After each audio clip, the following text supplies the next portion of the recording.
Excellencies, as we reflect on our reform journey, it is important to acknowledge the significant efforts we have made, particularly in structuring key African Union institutions. We have streamlined our summits, reformed our commissions, and rationalized the work of our key organs. Furthermore, streamlining our working methods is crucial for enhancing efficiency. Our commitment to ownership and accountability is evident in initiatives like the F-15 Finance Ministers Committee, the Revitalized Peace Fund exceeding, as mentioned earlier, $400 million demonstrates our collective resolve as well. Excellencies, while acknowledging the strides that we have made, we recognize that significant challenges remain in fully realizing the African Union's potentials. I wish, along this line, to emphasize on the following 5 key points. The first one is a question of inclusivity.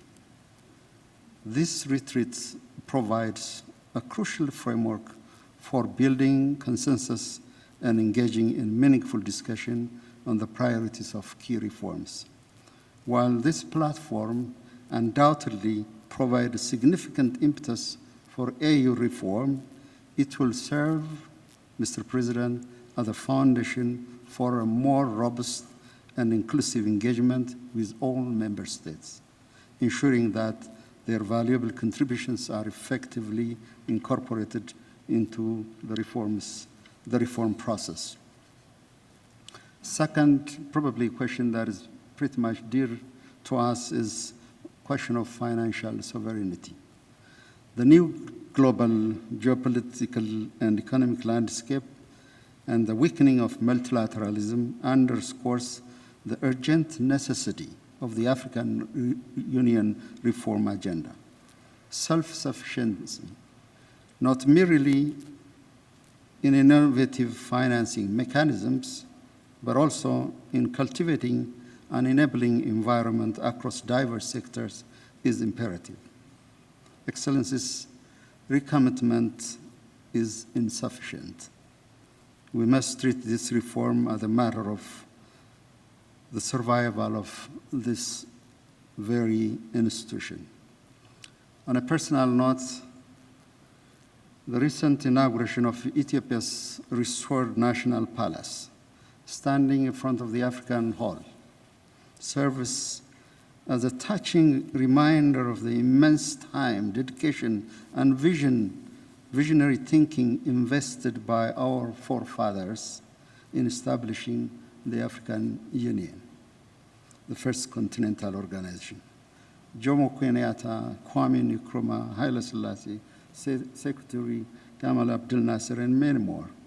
Endeavor was a Herculean task, and our reform agenda, if not more demanding, is certainly no less daunting. Our union can stand on its feet only if we can meet the goals we set to cover 75% of our program budget and 25% of peace support mission.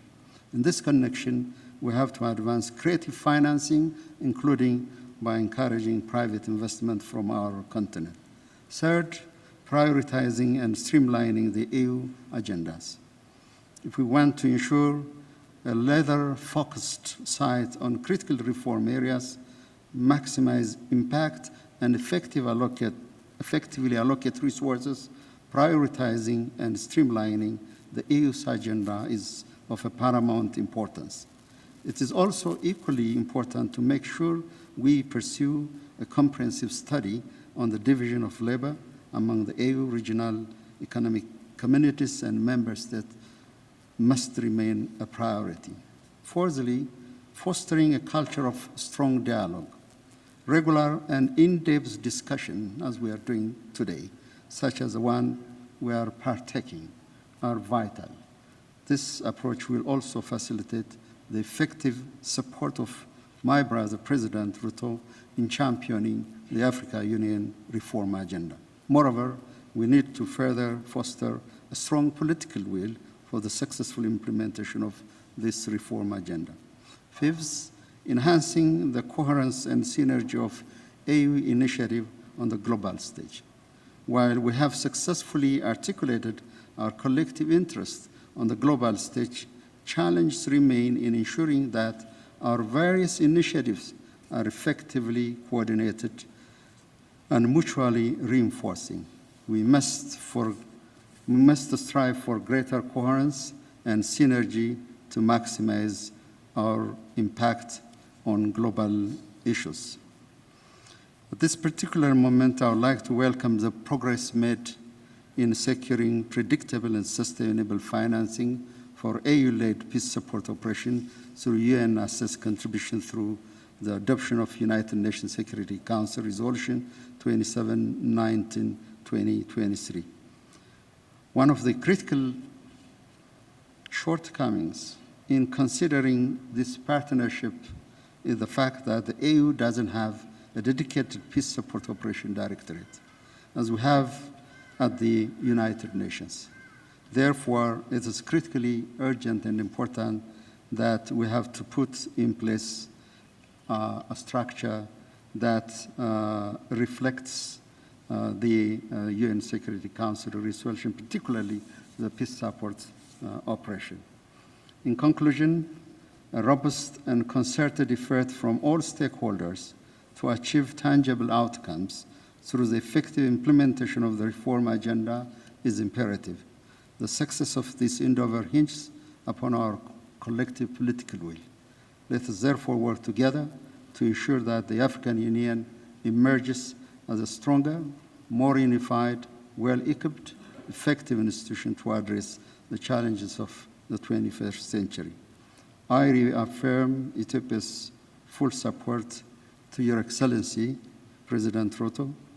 I have heard your deep introspection, your thoughts, and forward-looking proposals, and I assure you that you have our full support, and I wish you a successful implementation of the African institutional reform agenda. Asante sana, I thank you.